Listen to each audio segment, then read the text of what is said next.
Olá, uma ótima tarde a você. Começamos agora a segunda edição do Agricultura BR, aqui pelo canal do Boi, transmissão também pela internet e TV Imaculada Conceição. Que bom estar contigo aí na sua casa, no seu escritório, na sua fazenda e a partir de agora levar informações como estas. Você vai ver nesta edição do Agricultura BR o dólar. Dólar que para muitos economistas do país alcança um novo patamar. Agora, para eles, R$ 4 é o piso para o dólar. Depois que rompeu a barreira psicológica, muita gente acreditando que vai ficar nessa base a moeda norte-americana aqui no Brasil. Você vai conferir que graças a esse dólar e também ao prêmio pago no porto por conta de toda a situação entre China e Estados Unidos, dispara a comercialização de soja no Brasil, como falávamos há pouco mais de uma semana que teríamos essa situação por conta das declarações de Donald Trump. Você vai conferir também no Agricultura BR todos os destaques da Agrobrasília 2019, hoje penúltimo dia dessa grande feira, cobertura ao vivo aqui pelo canal do Boi. E vamos abrir o programa falando a respeito da viagem da ministra Tereza Cristina Corrêa da Costa e também da sua comitiva. E olha, tem informações novas a respeito de um dos principais objetivos nesta viagem. O que ela foi buscar? Primeiro, abrir mercados, teve reuniões em vários países, apresentação do café, mostrando o café brasileiro com uma sofisticação também próxima à comercialização, por exemplo, de vinhos, teve também abertura de mercados para arroz e, claro, a grande expectativa sobre a indústria frigorífica brasileira, frigoríficos de carne bovina e também de carne suína e frango aqui do país. Ainda não há uma confirmação, não teve aquela bateu o final, né? Aquela martelada, como a gente fala aqui no canal do Boi, em relação quando você vende um lote, né, no leilão. Mas tem uma apresentação que foi combinada com os representantes chineses de 78 plantas frigoríficas no país, o que deve acontecer em uma semana. Mas quem vai explicar os detalhes dessa visita e principalmente desse acerto entre China e Brasil, através da ministra Tereza Cristina, é Walter Pulga Júnior, que está aqui comigo. Pulga, boa tarde. Não é aquela resposta que esperávamos já uma liberação, mas ainda tem muita negociação pela frente. Pulga, boa tarde. Boa tarde a você, boa tarde a todos. Olha, Fabiano, de fato, não ocorreu o que era esperado, né? Ou seja, a ministra Tereza Cristina, depois de uma reunião com o ministro chinês Ni Yufeng, ele, da Administração Geral de Aduanas lá da China, ela não conseguiu o anúncio imediato da liberação, da habilitação dos frigoríficos, segundo o noticiário dava conta. Mas as esperanças continuam, viu? A estratégia agora é priorizar as unidades habilitadas que já podem exportar para a União Europeia. Apesar de não ter conseguido essa habilitação, o jornal Valor Econômico, através do repórter Luiz Henrique Mendes, dá conta de que os novos frigoríficos ainda têm expectativa positiva em relação à abertura do mercado chinês. É que foram estabelecidos, neste acordo preliminar, um padrão para as regras de habilitação de frigoríficos que querem exportar para a China. Na fila, você lembrou bem, há mais de 70 frigoríficos que têm interesse em exportar para a China. Não só bovinos, mas também aves, suínos e até asininos também, ou seja, exportação de carne, que nós tratamos aqui como carne de cavalo, né? Bom, em contrapartida, vamos lembrar, Pequim já solicitou abertura para exportar pescado para o Brasil. Então há um acordo em negociação.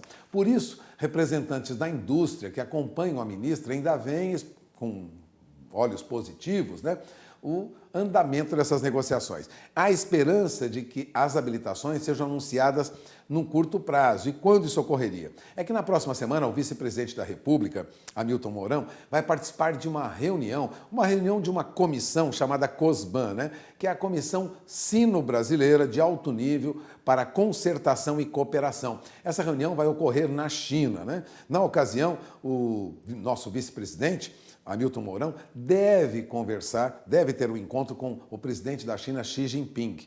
E mais do que isso, em agosto nós teremos a visita do presidente Jair Bolsonaro à China. Há, portanto, expectativa de que nós tenhamos liberação de frigoríficos brasileiros. Não está descartada essa liberação. Agora, a expectativa, Fabiano, de liberação era para estimular ainda mais as exportações brasileiras de carne, que, aliás, subiram muito em abril, hein? Subiram 41%, né? A habilitação de novos frigoríficos para a China estimularia ainda mais as nossas exportações de carne, né? Em geral, né? Feitas para a China. Mas a demanda chinesa está aquecida e os embarques brasileiros de carne bovina, suína e de frango para todos os destinos que o Brasil negocia, né, já renderam 1 bilhão e 200 milhões de dólares em abril, ou seja, 41,4% mais do que no mesmo mês do ano passado, né? Dados da SECEX, da Secretaria de Comércio Exterior, que foram compilados pelo Ministério da Agricultura. Esse aumento de exportação de carne até que compensou, Fabiano, o que você tem noticiado constantemente, que é a redução das nossas exportações de soja, que tiveram um arrefecimento, aí caíram praticamente 14%, baixaram para 4 bilhões e 200 milhões.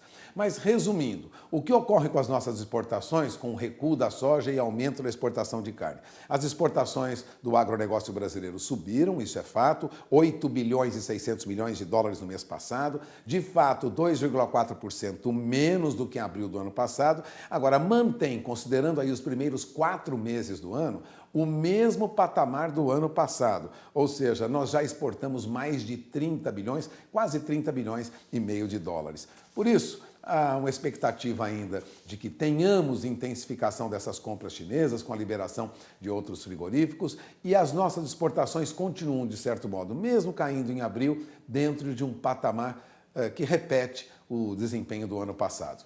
É com você, Fabiano. Pulga, obrigado pela participação. Daqui a pouco a gente vai falar sobre dólar, Pulga. Dólar é R$4.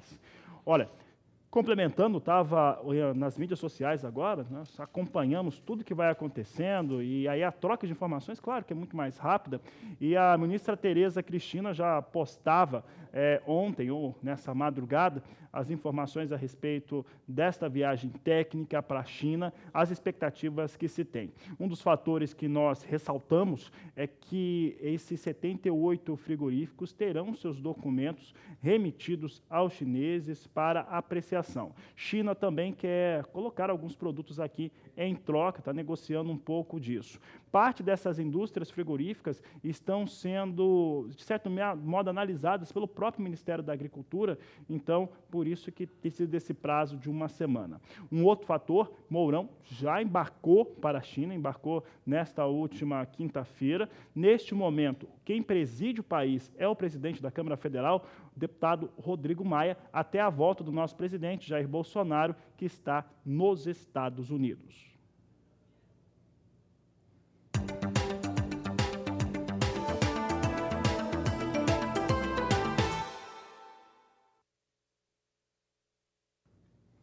A Agricultura BR fala agora sobre comercialização de soja. E nós avisamos. Veja só, nós tínhamos um cenário, vamos contar aqui, ó, agora vai completar 14, 15 dias, que o presidente dos Estados Unidos, Donald Trump, em sua conta oficial no Twitter, disse que aumentaria a tributação sobre produtos chineses. Ele disse que faria. E uma semana depois, na sexta-feira, que veio logo depois daquele domingo, ele fez mesmo. Aquela sexta-feira foi chamada de dia D por diversos motivos. Um deles era esse. Acabou entrando, ficou muito claro o desentendimento comercial entre as duas nações, Estados Unidos e China. O presidente dos Estados Unidos fez o estilo dele mesmo, muita pressão sobre o país que está comercializando. Entretanto, China também vai impondo situações em relação aos Estados Unidos. Aquela semana, ela foi uma semana de ajuste. E o mercado que acreditava, assim como nós, e continuamos acreditando, um acordo uma hora vai sair, não tem como ele não sair. Mas o mercado que estava precificando com um acordo comercial vigente, próspero e próximo, agora vê ele muito mais longe. Está distante de ter esse acordo comercial. E isso mexeu com tudo. Mexeu com soja em Chicago, mexeu com uma série de produtos. Soja e outros produtos, por exemplo, despencaram em Chicago. Um outro fator que nós trazíamos é que, sobre o aspecto econômico, os Estados Unidos causam impacto também forte no mundo todo. E isso fez com que algumas commodities, principalmente algumas que se lastreiam, que dão mais segurança a investidores, subissem. E o dólar também. A moeda norte-americana, normalmente, quando há um risco de crise ou algum tipo de crise à vista, o dólar sobe. Subiu no mundo todo, aqui no Brasil veio subindo também. Essa situação China e Estados Unidos, ela veio se agravando sobre o aspecto econômico. Não vou entrar em detalhes, porque você está ouvindo isso todos os dias, mas o fato é que nós tivemos o rompimento da chamada barreira psicológica para o dólar. O dólar fica agora em R$4. Mais do que isso, amigos, muita gente acredita em um novo patamar. Quando eu falo muita gente, são analistas de mercado, são economistas que dizem que a partir de agora, e por um bom tempo, o dólar a R$4. Então, esse é um novo piso para a moeda norte-americana. Os próximos programas, as próximas edições do Agricultura BR vão mostrar para você, através de entrevistas com esses economistas que falamos ao telefone com eles, de por que fica em R$4 e por quanto tempo podemos esperar isso. Então, esse é um novo fator. Moeda a R$4, você sabe muito bem que é benéfico para a maioria dos produtos exportados. Eu falo a maioria porque eu sempre lembro do café, que acaba nunca sendo privilegiado pelas altas do dólar. E olha, se essa situação China e Estados Unidos causou problema em relação com a exportação e todos os embarques que se tem de produtos norte-americanos para a China, trouxe alguma situação benéfica aqui no Brasil. Aonde no Brasil? No porto. Os portos brasileiros começaram a registrar aqueles prêmios mais interessantes, mais elevados. E eu lembro que na sexta-feira ou na quinta-feira, eu dizia o seguinte, que melhorou o preço, mas provavelmente vai subir mais, porque não tem no horizonte, pelo menos em curto prazo, nada que indique uma resolução entre as duas maiores potências econômicas do mundo. E não aconteceu. Com isso, soja seguiu subindo com o prêmio pago no porto. E aí, nesta última segunda-feira, ao apresentar o Departamento de Agricultura norte-americano o seu relatório de acompanhamento de lavouras, mostrou uma situação de chuva mais pesada sobre os Estados Unidos, depois daquele alagamento todo, e eles estão o quê? Cultivando soja. O atraso é evidente. Atraso na campanha 2019-2020 significa que eles têm dificuldades com a sua lavoura. E aí nós tivemos 3 elementos importantes. Soja, que depois de registradas diversas quedas consecutivas, registrou boas altas nessa semana. Nesta sexta-feira, 17, vinha com recuo, depois de várias altas consecutivas, mas mesmo assim registrou alta. Temos dólar no Brasil em elevação e o prêmio pago no porto muito mais interessante. Qual que é o resultado disso? Aquilo que falávamos, né? Soja com valor bem mais atrativo nos portos, valores de referência em Paranaguá e Santos de uma maneira muito mais interessante. E é por isso que eu vou mostrar agora preço de porto aqui no Brasil, mostrando um pouco desse desenho que nós tivemos nos últimos 30 dias e o sobe e desce em relação aos valores negociados. É o que a Agricultura BR destaca agora. Nossa equipe fez um estudo que mostra como que ficou a evolução dos valores nos portos brasileiros, partindo do Porto de Paranaguá, mostrando como é que vem essa referência com os números da Grãos Corretora. Vamos ver então como é que vem esses dados. Nós temos aqui Grãos Corretora apontando Paranaguá com essa evolução aqui. A primeira data que pegamos é 11 de abril. Em 11 de abril, o valor de referência no porto era de R$ 76,00, a saca de 60 quilos. No dia 17, quase uma semana depois, R$ 77,00 a saca. Em 26 de abril, recuava a R$ 75,00, ressentindo muito a queda da soja na Bolsa de Chicago. Depois tivemos, no dia 10 de maio, R$ 74,50 a saca de 60 quilos, é o que destacamos agora no Agricultura BR. E neste último dia 15 de maio e 16 de maio também, tínhamos o valor de R$ 80,00 a saca de 60 quilos. Então, vimos preço subindo, R$ 80,00 a saca, registrada nesta última quarta-feira do dia 15 e registrada também nesta última quinta-feira do dia 16, significa um ganho importante, substancial, sobre os valores negociados com soja no Brasil. E o que é que isso acarreta? Um destravamento total da comercialização da oleaginosa. Há quem diga, e quem diz é o CPEA, 5 milhões de toneladas foram comercializadas em poucos dias no Brasil, com esse preço muito mais interessante para a soja. E eu sei o que você está pensando. Como que está a soja agora no porto? Essa é a pergunta que se faz. Eu já adianto que é melhor do que desta última quarta e quinta-feira, o que quer dizer que soja realmente vem para um dos melhores patamares de negociação desde dezembro de 2018. Você acompanha comigo na tela agora como é que vem soja. Como falávamos, soja com tendência de alta vem subindo. Portos de Santos e Paranaguá, nesse momento, valor de referência a R$ 80,50 a saca de 60 quilos, é o destaque do Agricultura BR em relação ao que nós temos para o preço pago no porto. Portanto, R$ 80,50. E eu vou dizer o seguinte, eu tenho certeza, não há como checar agora, nós temos que falar com nossos amigos da Granos, que nos traz os números, outras corretoras, mas é certeza, nós estamos com um volume muito grande de comercialização neste momento, como aconteceu nestes 2 últimos dias. Pouco mais de 5 milhões de toneladas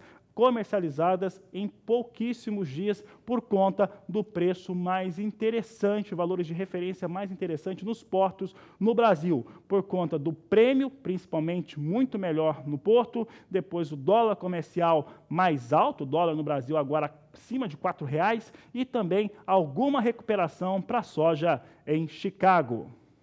E como eu falei de Chicago, está na hora de sabermos como é que vem os números, os negócios que nós temos por lá. E você vai acompanhar comigo como é que vem soja em Chicago. Eu estava dizendo que essa semana foi marcada por uma recuperação muito interessante por conta dos números apresentados nos relatórios de acompanhamento de lavoura.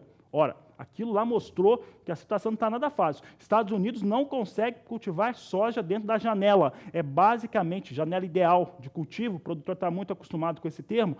Provavelmente o produtor americano não consegue fazer isso. E isso deu aquela assustada. O mercado colocou a soja em risco de cultivo nos Estados Unidos. Hoje nós tínhamos a oleaginosa vindo com recuo. Vamos ver os valores então para a oleaginosa. Nós temos queda para a soja agora. Essa queda agora é de 9 centes de dólar nas 4 posições de mais curto prazo, mas hoje já chegou a ficar com queda de 12 centes de dólar. Posição de julho negociada é a que tem a maior liquidez, $8,30 mais 4 bushel. Agosto, $8,37 por bushel é o que a Agricultura BR vai destacando para você neste momento. Setembro, $8,43 por bushel e novembro a $8,55 mais 2 são os negócios que temos agora com a soja na Bolsa Norte-Americana.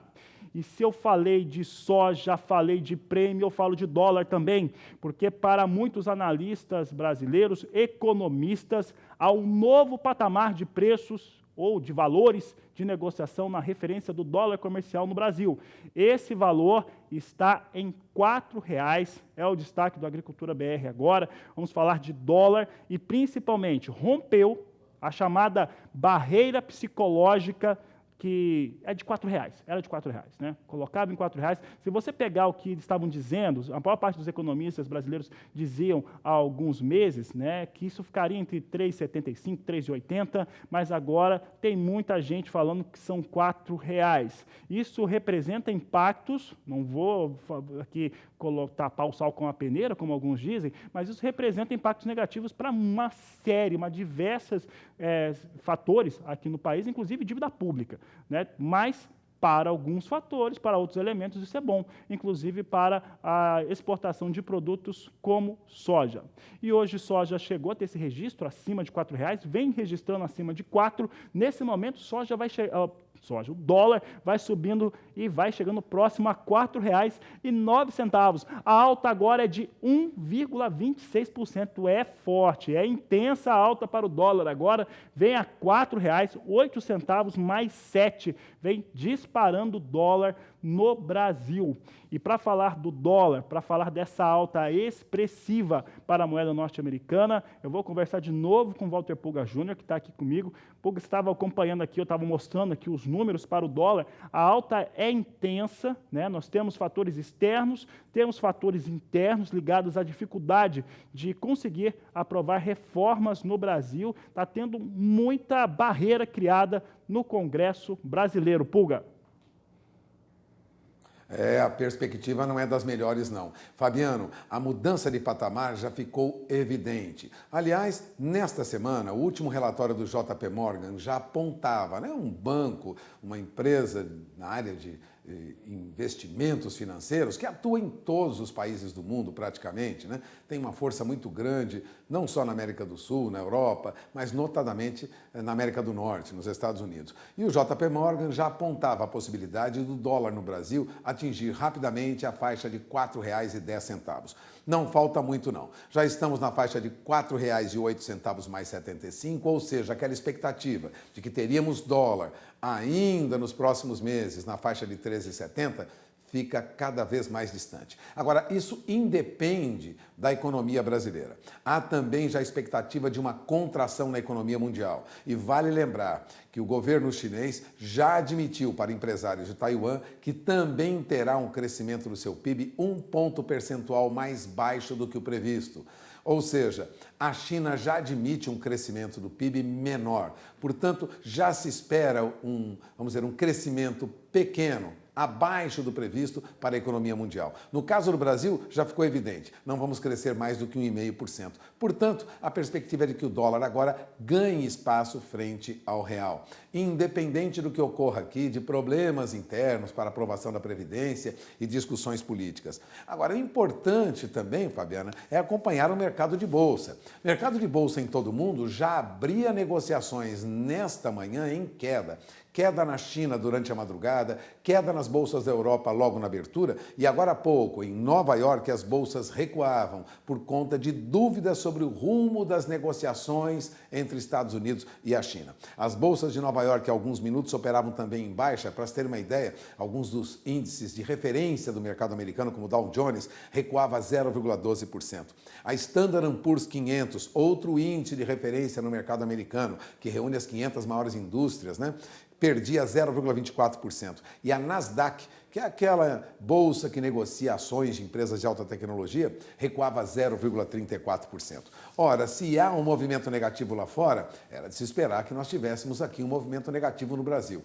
Não é o que está ocorrendo. Aqui, mesmo com o dólar em alta, os papéis continuam com volume de negociação maior e agora há pouco nós tínhamos alta no índice Bovespa de 1,23%, ou seja, o mercado reagiu comprando papéis que perderam valor nas últimas semanas. Depois de rasar fundo ontem, em alguns momentos abaixo de 90 mil pontos, a Bolsa agora opera neste momento, acima de 91.130 pontos, tem uma alta de 1,23% e chegou a subir um pouco mais, hein? Chegou a superar aí a faixa de 91.150 pontos. O que ocorre com o nosso índice Bovespa é uma reação positiva de alguns papéis que são negociados em grande volume. Lembrando que a Vale tem alta de mais de 1%, porque nesta madrugada o minério de ferro teve uma disparada de preços de quase 4% de alta no mercado internacional. Isso trouxe para a Vale alguma recuperação. Tivemos também uma leve alta agora há pouco para ações da Petrobras, alta de 0,24%. E mais do que isso, com a alta do minério de ferro, a Companhia Siderúrgica Nacional, a CSN, teve alta também de 3,27% nos seus papéis. Isso contribuiu para que o índice Bovespa viesse em alta. Agora, um detalhe antes de encerrar a participação, Fabiano. As ações do JBS sobem de novo e sobem 3,17% agora, né? O setor de proteínas opera no positivo. Há perspectivas de maior demanda na China por causa do surto da febre suína, né? Da peste suína africana e um movimento na taxa de câmbio que favorece as exportações. Ações do JBS em alta também, viu? É com você. Tá certo, Pulga, obrigado pela participação, uma boa tarde a você. Por aqui, a Agricultura BR segue agora, vamos falar um pouco de tecnologia. E desde esta segunda-feira, você acompanha ao vivo todas as informações da AgroBrasília 2019. E é para lá que nós vamos agora. Lá está Saulo Lopes, que nos traz agora as primeiras informações desta edição de Agricultura BR. Lembrando que você acompanha as informações, entrevistas, aquilo que é importante e que passou pela feira aqui na nossa programação. Saulo Lopes, boa tarde, seja bem-vindo.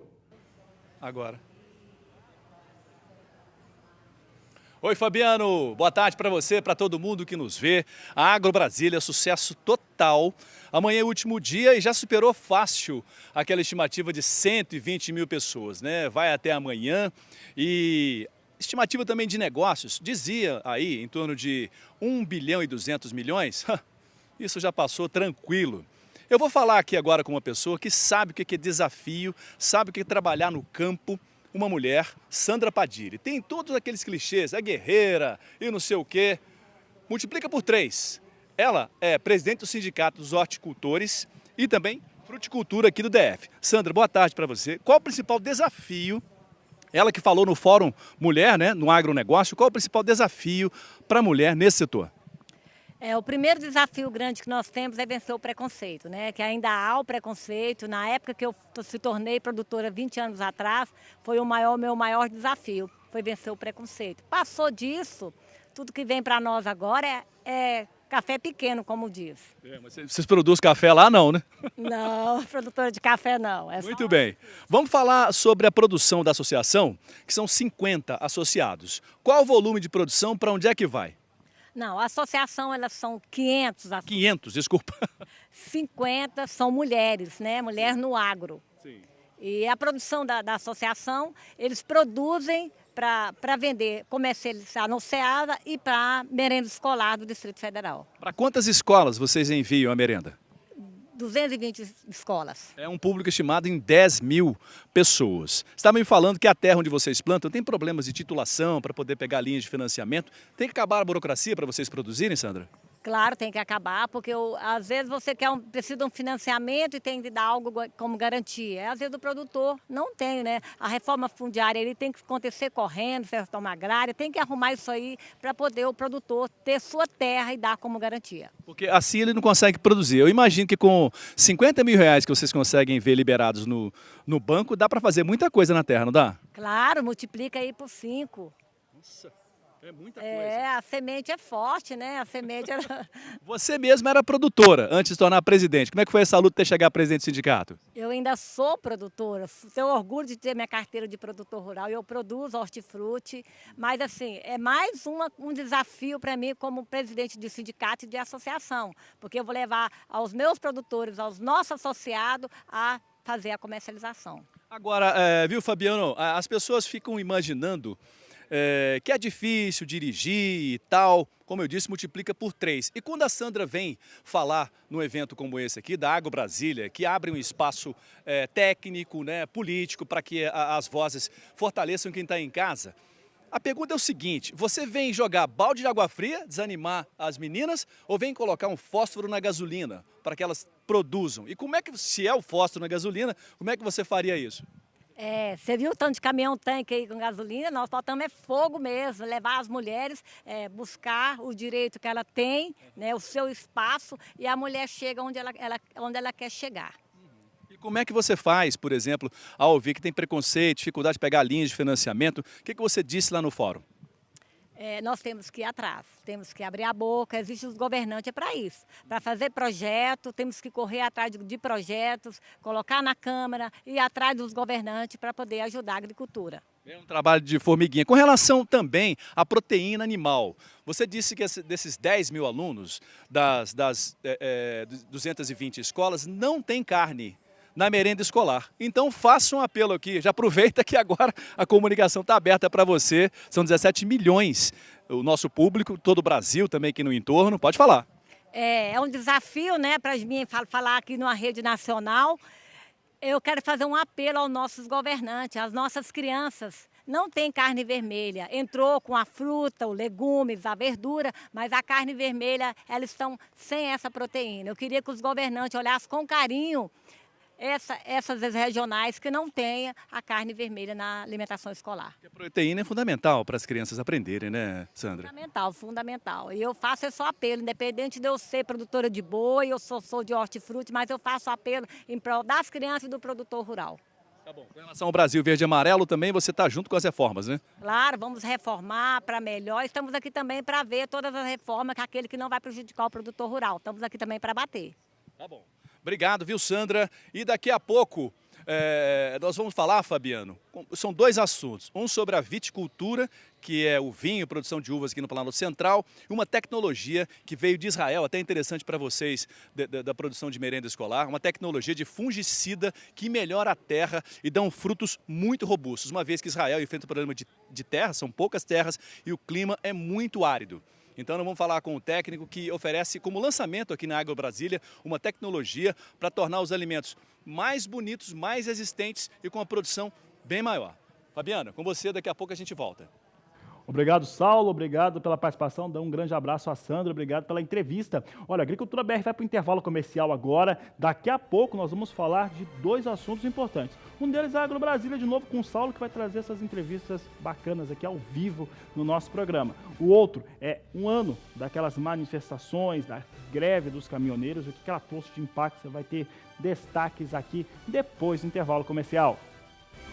A Agricultura BR fala de algo que impacta na vida de todo cidadão brasileiro.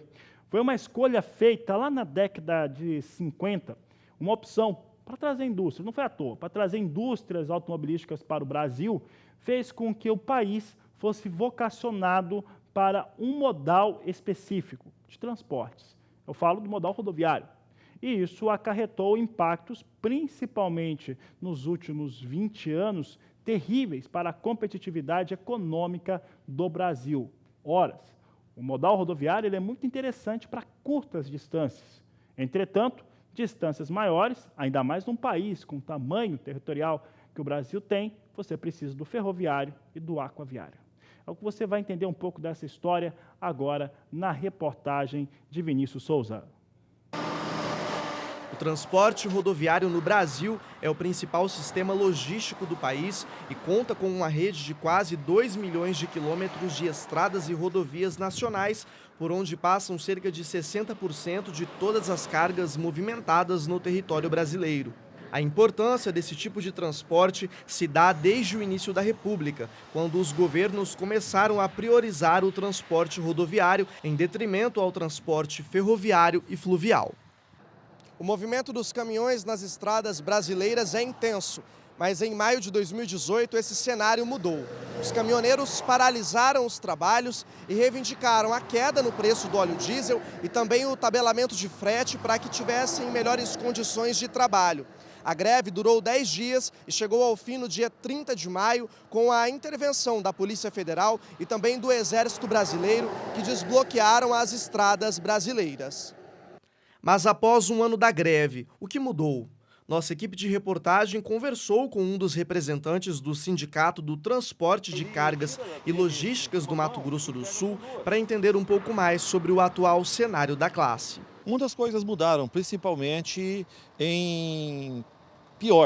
para pior, infelizmente, para o setor. Visto que a solicitação do movimento grevista, que foi a criação de uma tabela de frete, ela foi criada por pessoas que não tinham conhecimento do mercado e que também parece que não conhecem a situação do centro-oeste brasileiro, especialmente que é a nossa região produtora de commodities, que necessita aí de longas viagens para escoar seus produtos a portos, a destino até as exportações.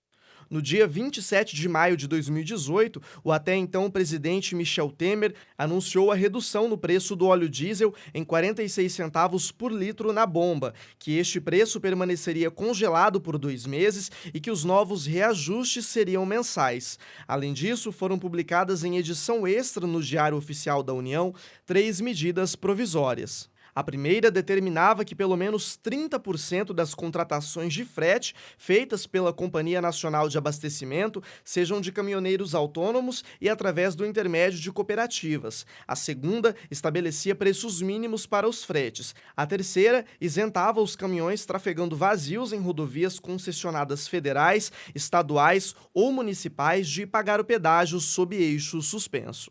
Os caminhoneiros autônomos, quando propuseram essa greve no ano passado, porque estavam numa condição já de falência do setor. O setor de transportes, principalmente onde o autônomo atua, não conseguia mais a sobrevivência. Então, resolveram mostrar para a nação que sem caminhão o Brasil para. E isso é uma verdade, porque hoje 100% do transporte desse Brasil, em algum momento ele é rodoviário. Após um ano da greve, o reajuste no preço do combustível de 2,56% irritou os caminhoneiros no início do mês de maio. Esse motorista, que saiu de São Paulo com destino a Rondônia, relata a dificuldade enfrentada nas estradas. Mas pouco tempo depois da greve, já começou tudo de volta, né? Na verdade piorou, porque as empresas estão meio que quase que obrigando o pessoal a puxar fora do preço de tabela, né? Frete muito baixo, combustível aumentou demais. Então, para quem é autônomo, durou 3 meses só a melhoria. Existe na internet, em grupos de WhatsApp, rumores sobre uma nova paralisação, mas a Confederação Nacional dos Transportadores Autônomos, a CNTA, afirma não promover greve e que qualquer decisão sobre uma nova paralisação é prerrogativa da categoria, manifestada em assembleia dos sindicatos. Vou colocar algumas pontuações e antes que, principalmente os caminhoneiros, que muitas vezes, principalmente quando estavam lá parados, no estado do Pará, aquela rodovia que inclusive vai voltar a ser asfaltada lá, BR-163, aqueles 60 quilômetros terríveis, que muita gente ficou semanas sem comer, nós demos maior apoio e esses caminhoneiros nos deram maior apoio também, enviando vídeos através dos seus celulares aqui para a Agricultura BR. Esse é um ponto. Tá? A outra questão é em relação ao que se tem e o que aconteceu após essa greve. Amigos, tabelamento de frete ou tabelamento, seja lá do que for, normalmente é ruim para todo mundo. É óbvio que não vai dar certo. É óbvio que o que tem que gerir um negócio é o mercado. E a verdade, e os caminhoneiros que estiverem, ou você conhece algum, precisam estar bem cientes que o número de profissionais, principalmente estes que trabalham por conta própria, aumentou muito nos últimos anos, graças àquilo que foi disponibilizado, crédito mais barato e principalmente acesso a esse crédito, o que por um lado é bom, mas que por outro lado é ruim, porque quanto mais for a oferta de trabalho, mais baixo fica o valor, é a lógica de mercado. Um outro ponto é em relação a fatores que estão fora do controle do governo, entre eles o combustível. E mais, falar de greve hoje, e tem mesmo, como o repórter Vinícius colocou, falar de greve na internet, principalmente nesses grupos de WhatsApp, é fato, tem acontecido. Mas com 5 meses de governo, é uma tremenda covardia alguém falar desse tipo de coisa, porque é um absurdo. Outro cenário que é importante trazermos aqui. Naquela época, ano passado, no começo da paralisação, os profissionais da estrada tinham apoio da população. Hoje não tem, não. Então, não acredito que vamos ter essa greve e seria realmente uma covardia danada pensar nisso. O que precisa é ter soluções de trabalho para que isso fique adequado a quem contrata e a quem presta o serviço, porque daqui a pouco todas as empresas privadas no Brasil que demandam caminhão vão ter frota própria e aí acaba com esse motorista que trabalha por conta própria. Nós vamos para o intervalo comercial e daqui a pouco voltamos com Agro Brasília ao vivo, direto lá desse Parque de Exposições, onde você está acompanhando a programação ao vivo aqui pelo canal do Boi. Entre em contato conosco através do WhatsApp. O nosso número é 67996562266. Voltamos já. Agricultura BR de volta e está na hora de falarmos da Agro Brasília mais uma vez e vamos falar agora de nutrição de solo e com uma técnica bem diferente. Para falar a respeito do assunto, nós vamos até lá, porque estamos ao vivo com Saulo Lopes, que está aqui comigo. Saulo, é com você.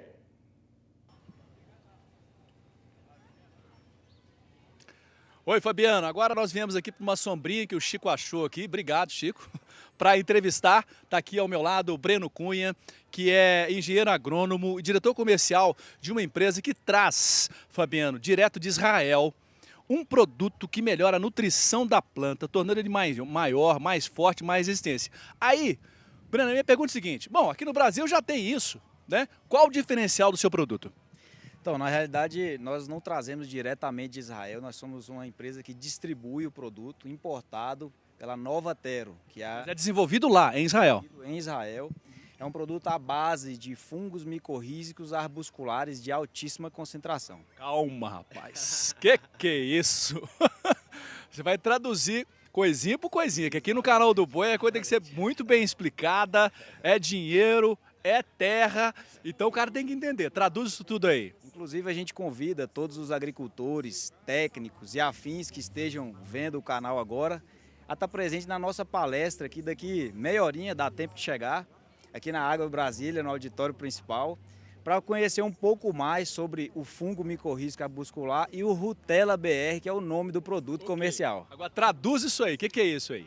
O fungo micorrízico é um fungo que se associa com a raiz das plantas, aumentando a extensão radicular e a maior capacidade da planta de absorver os nutrientes que são colocados na adubação.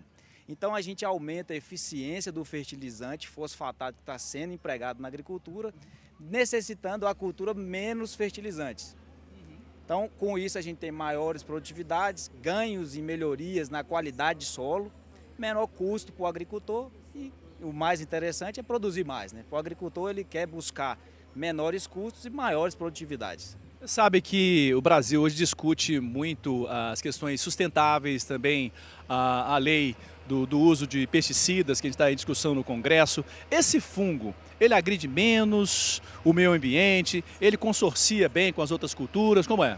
Com certeza, é um fungo, é um produto totalmente biológico, tem registro e selos internacionais, mundo afora, de agricultura orgânica. Então ele pode ser utilizado na agricultura orgânica como na agricultura convencional.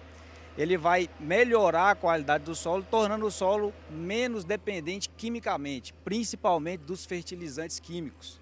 Pelo fato dele melhorar a exploração da cultura, do solo e dos fertilizantes que o agricultor tem colocado, esse insumo que é realmente caro, que o agricultor tem investido e que está lá, está disponível, a planta só tem que aumentar a capacidade de absorção dela.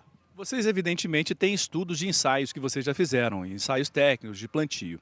Dá para se dizer o antes e o depois do uso desse produto por hectare de produção? Com certeza, inclusive o produto tem registro no Ministério da Agricultura como inoculante micorrízico e dentro do próprio Ministério o incremento mínimo de produtividade nos testes foram de 11%, em soja e em milho. Muito bom. Agora, a pessoa vai imaginar também, e o custo desse produto? Para enfiar a mão no bolso é complicado, você sabe hoje, né, Breno? Então, anima aí o pessoal, se é que pode animar. É caro, barato, como é que é?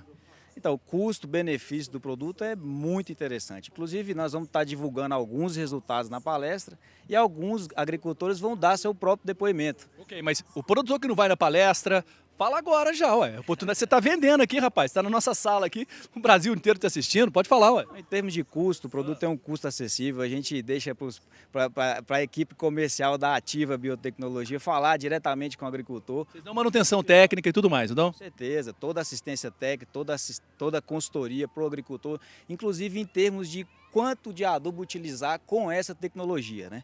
Existe um nome popular para esse produto? Rutela BR. Rutela BR. É o nome comercial do produto. E é para todas as culturas? Soja, milho, algodão, fruticultura, floricultura, tudo?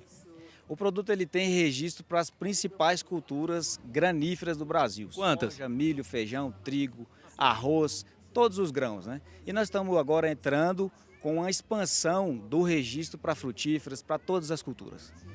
Muito bem. Muito obrigado, Breno, por sua entrevista aqui. Boa palestra para você lá. E daqui a pouco, viu, Fabiano, a gente então vai trazer aquela outra entrevista com o Rômulo, que é um engenheiro agrônomo também, outro engenheiro agrônomo, que vai falar sobre a produção de viticultura e de vitivinicultura aqui do Planalto Central. Me falou ali, para vocês terem uma ideia, o sujeito que investe R$100 mil, em um ano está recuperando isso, a produtividade altíssima, embora a uva tenha chegado aqui ao Planalto Central um pouco tardiamente, né? Mas os lucros podem ser precoces. Fabiano.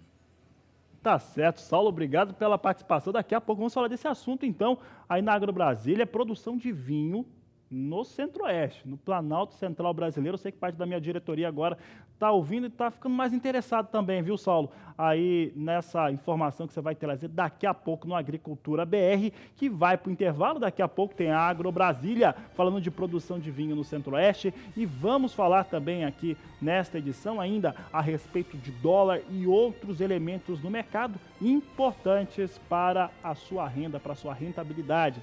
Nós vamos para o intervalo e voltamos já.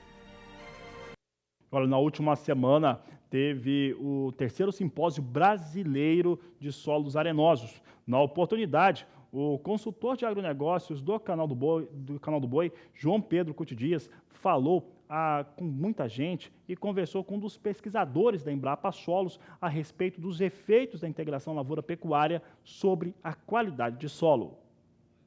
Doutor Pedro, 32 milhões de hectares de plantio direto, pelo menos se fala nisso, 11 milhões de hectares de integração lavoura, pecuária e floresta. O que falta para o produtor fazer bem feito isso aí?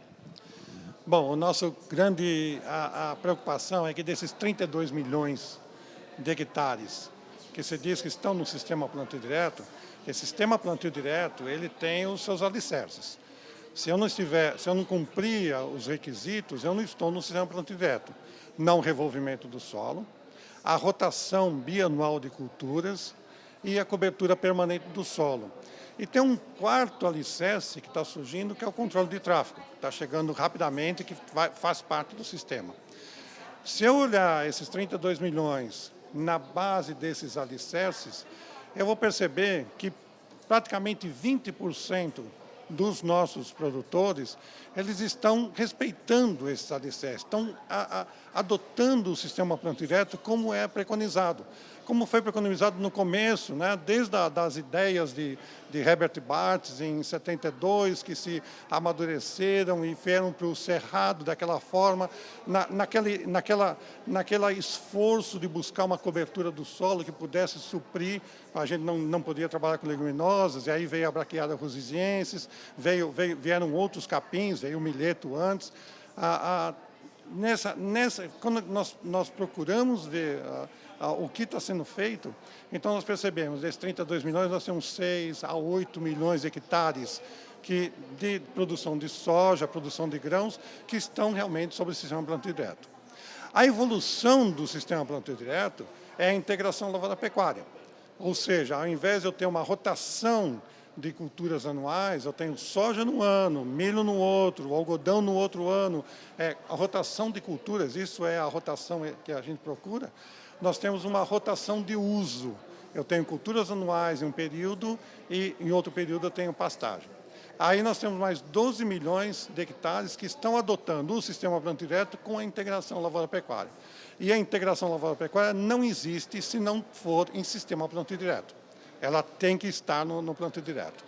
Grande parte da pecuária no Brasil hoje está sendo feita em solos arenosos. E algo que nós sempre estamos discutindo aqui no canal, procurando motivar o pecuarista, se ele fizer um trabalho de recuperação da sua pastagem, calagem, fosfatagem, e implantar bem uma braquiária, por exemplo, e depois ele fazer uma parceria com o agricultor para que ele faça agricultura no período de verão, e entregue com pastagem formada. Seria pela sua experiência, pela sua prática, não seria um caminho interessante para a pecuária brasileira? É um caminho interessante. Deixa eu te colocar um ponto bastante relevante. Nós estamos discutindo nesse evento aqui o que são os solos arenosos. E a gente chega à conclusão que existem areias e areias. Não são todas as areias iguais. E isso que nós estamos discutindo nesse evento, nós estamos reunindo uma série de cientistas aqui, pesquisadores, produtores, extensionistas, consultores técnicos, para exatamente discutir quais são esses solos arenosos, ou esses solos de textura leve, onde pode, ao invés de só a pecuária, eu ter a agricultura também. Falado isso, quer dizer, eu selecionando esses solos, a questão da agricultura, a questão da lavoura, ela vem de uma forma de melhorar estruturalmente esses solos, porque esses solos são facilmente degradáveis. Mesmo aqueles solos que aceitam, que têm uma aptidão para a lavoura, mesmo que restrita, mas são aptos para a lavoura, eles precisam de um período para recuperar as suas energias. Regenerar, né? Regenerar. O termo de regeneração é muito, muito bom. É o momento que eu retiro a pastagem, que eu retiro o gado e passo a trabalhar o solo de uma outra maneira. Eu vou alterar a flora, eu vou alterar a fauna, eu vou ter um outro acréscimo de matéria orgânica, eu vou ter uma outra dinâmica de nutrientes no solo. E isso é muito benéfico para a pecuária, porque no momento que eu retornar com a forrageira nessas áreas, com a gramínea nessas áreas, e no momento que o gado retornar a essas áreas, eu tenho um suporte um suporte para o gado muito maior, e eu consigo aumentar muito mais a produtividade desse gado.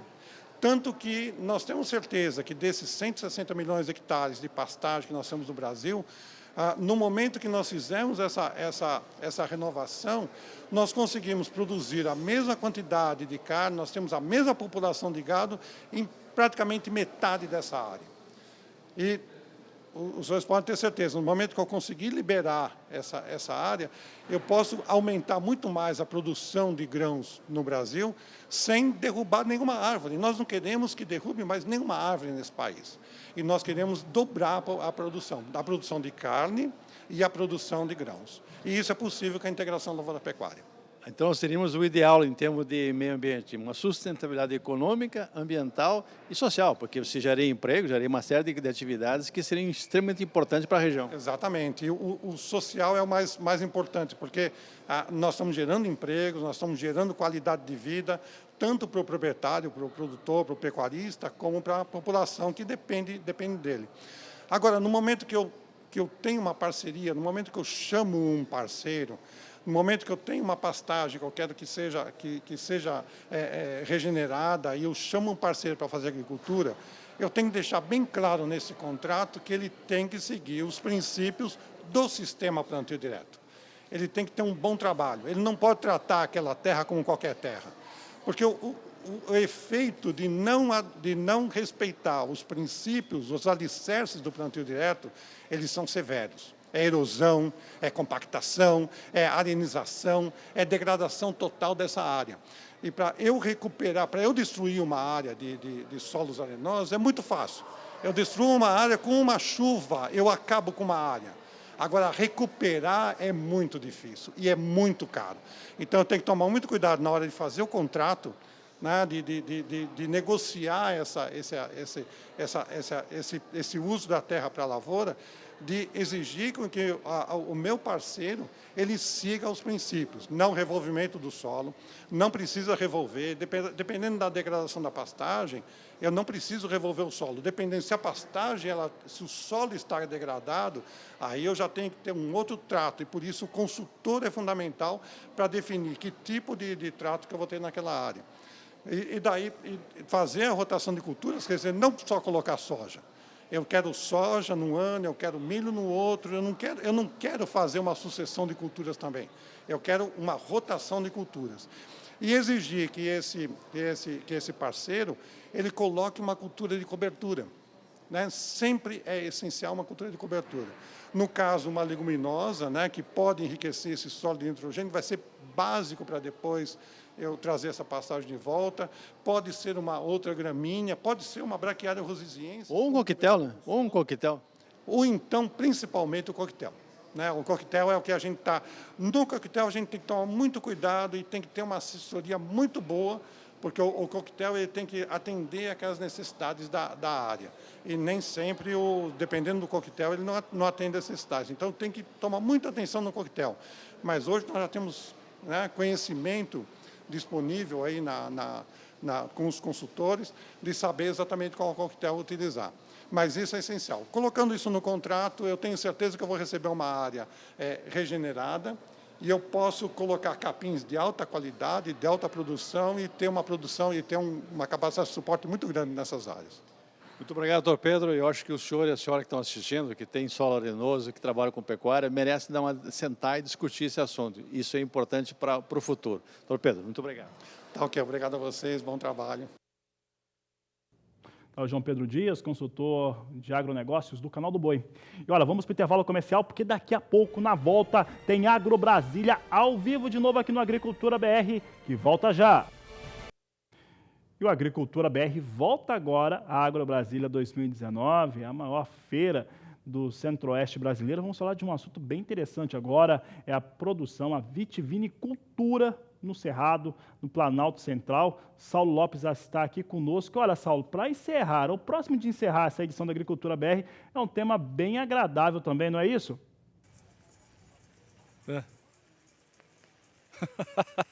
É verdade, viu, Fabiano? Eu estou aqui com o Rodrigo Fórmulo e a Thaís, que é a noiva dele, né? Ela tá com a expectativa de que na produção da terra dele ali, o vinho do casamento vai ser dele, é isso, Thaís? É isso aí. Beleza. É o seguinte, gente, o Rodrigo, ele está trazendo para aqui, para o Planalto Central, essa possibilidade de produção de vitivinicultura e de viticultura. Eu disse anteriormente que a viticultura é a cultura da uva como fruta e a vitivinicultura é para o vinho. Mas ele me disse que é só uma questão, uma nuance, né? De semântica, né? Isso que é a mesma coisa, né? Isso.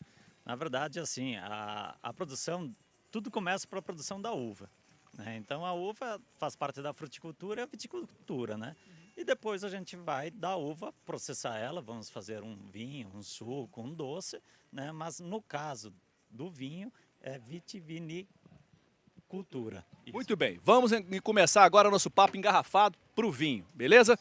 Por que a uva está chegando tardiamente ao Planalto Central, já que você estava nos dizendo que as questões climáticas bem definidas seriam bem propícias para essa produção?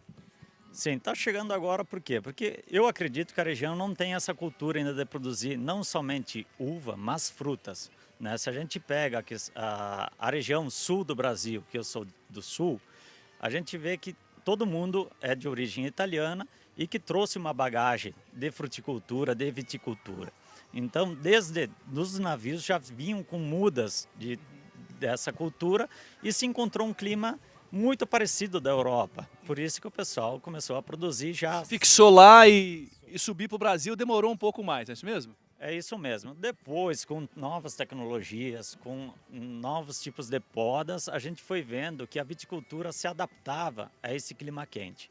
Então tivemos, no caso, o início da fruticultura forte de produção de uvas in natura no Nordeste, e aqui no Centro-Oeste também tivemos alguns projetos, né? Vamos falar desse projeto aqui do Planalto Central? O Rodrigo vai fazer uma palestra ali no auditório aqui da Agro Brasília, que abre para para discussões técnicas e políticas também. Nós tivemos a discussão do Brasil Verde e Amarelo lá no auditório, o Fórum do Agronegócio da Mulher. E o Rodrigo vai participar agora na divulgação desse novo player de negócio que é a uva, né? Vamos falar o seguinte, em relação às questões climáticas, dá para o produtor uma ideia de investimento, tamanho de propriedade e retorno? Para a pessoa que está em casa, falando assim, isso compensa? Não, isso não compensa. Rodrigo?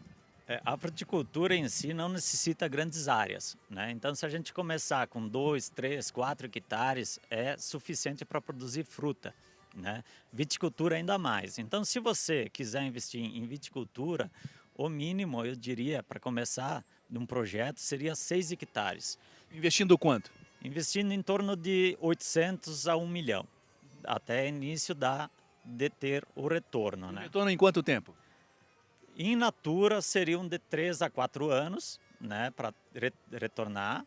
E se for para vinho, bom, vinho a gente vai ter que elaborar, vai deixar ele envelhecendo em barricas, então a gente vai ter um retorno um pouquinho mais longe, de 5 a 6 anos. Como é que a gente convence o resto do Brasil de que o vinho do Planalto Central, porque você vem de uma região lá em Caxias do Sul, que você tem uma vinicultura de 100 anos, a família de vocês lá. Como é que você convence, ó, é um vinho novo plantado agora e é bom? A pessoa vai ficar desconfiada, ela não vai querer. Como é que convence?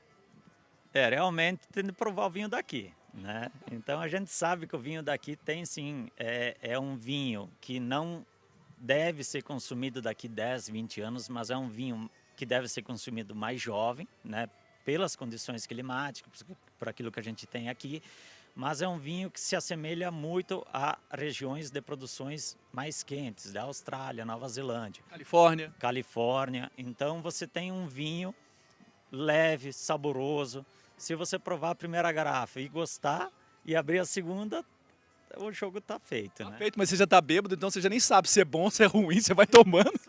Isso mesmo. Agora, é uma boa investir aqui no Planalto, então, em vinho. Você veio dizer, porque você já conhece as terras aqui, você é de Paraúna, aqui em Goiás, né? A família de você veio do sul e produz lá.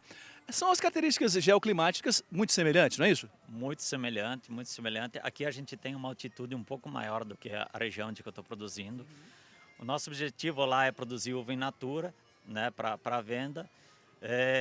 Aqui o que a gente tem de bom? A gente tem um clima muito definido, né? A gente tem solo e a gente tem muita água, né? No meu caso, em Goiás, é um estado de muita água, né? Fazendo o manejo certo da videira, eu sei que produz. Por isso que eu me mudei do sul para o centro-oeste. Muito bem, então. Então, Fabiano, eu já perguntei para eles, evidentemente que essa entrevista, para ficar assim perfeita, seria com 3 taças, para a gente brindar aqui, inclusive o futuro casamento desse empresário com essa jovem aqui, mas nós vamos ficar só no brinde imaginário para vocês. Eu espero que vocês tenham gostado, né? No tintim aqui, ó. Coloca o barulho na cabeça, beleza? Um abraço, Fabiano. Tá certo, Saulo, um grande abraço ao casal, a produção aí então de vinho, uva e vinho no centro-oeste do Brasil, no Planalto Central. Você acompanha na Agro Brasília 2019 e claro que aqui pelo Canal do Boi. Nós vamos para o último intervalo comercial, daqui a pouco eu falo de dólar, falo de soja também aqui no Agricultura BR, que volta já. Agricultura BR de volta, são as informações finais desta edição e agora falamos sobre soja, sobre dólar, que tem aqui um grande destaque aqui no Agricultura BR. Olha, soja, depois de uma semana de ganhos por conta do último levantamento que se trouxe de acompanhamento de lavouras, o Departamento de Agricultura dos Estados Unidos, e depois as informações climáticas que mostram que há chuva prevista nas áreas de produção em um solo que já vem de um encharcamento, isso fez com que soja tivesse forte recuperação durante essa semana. Nesta sexta-feira, soja vai recuando um pouco, vai perdendo cerca de 8 centes, ou vinha perdendo cerca de 8 centes na abertura dessa edição. Você acompanha como é que vem os negócios comigo agora. Soja volta a intensificar na Bolsa de Chicago a queda e agora vai perdendo entre 12 e 13 centes de dólar. A posição de julho é negociada a 8 dólares 26 centes mais 6 por bushel. Agosto, 8 dólares 33 centes mais 2. Setembro, 8 dólares 39 centes mais 6. E a posição de novembro, 8 dólares 51 centes mais 6. Hoje, soja em Chicago vai perdendo, uma situação distinta do que vimos durante toda a semana. Você vai ter mais informações na terceira edição da Agricultura BR, às 17h20. Falo do dólar agora porque dólar rompeu a marca psicológica ou aquele teto dos R$4. Rompeu nesta semana e agora vai sendo negociado, inclusive bem acima desse piso. Vai sendo negociado já perto de R$ 4,09, era a última informação que eu trouxe aqui no Agricultura BR. Para muitos economistas e analistas de mercado, a partir de agora, o piso de negociação, a base de negociação para pensar em dólar é de R$ 4,00. Isso ocorre, de acordo com eles, por questões externas e internas. Na questão externa está os Estados Unidos e a sua disputa comercial com a China e os revés que os Estados Unidos têm tido em relação aos posicionamentos chineses. Aqui no Brasil, a dificuldade do governo em conseguir aprovar as reformas necessárias para a recondução da economia nacional. Portanto, o dólar vinha em alta, a alta hoje já chegou próxima a 1,30%. Nós temos o dólar agora já chegando próximo a 4,10. Olha, se eu falava que a alta era máxima de hoje foi de 1,30, a alta agora é superior a 1,5%, 1,53% de alta para o dólar comercial, a R$ 4,09 mais 8, são os negócios que temos agora com dólar comercial no Brasil. E com essas informações, esta edição da Agricultura BR fica por aqui. Eu desejo a todos uma ótima tarde. Volto logo mais na terceira edição, às 17h20, porque você já sabe, este é o Agricultura BR, a inteligência, a transparência do agronegócio, sempre com você. A todos uma ótima tarde e até mais.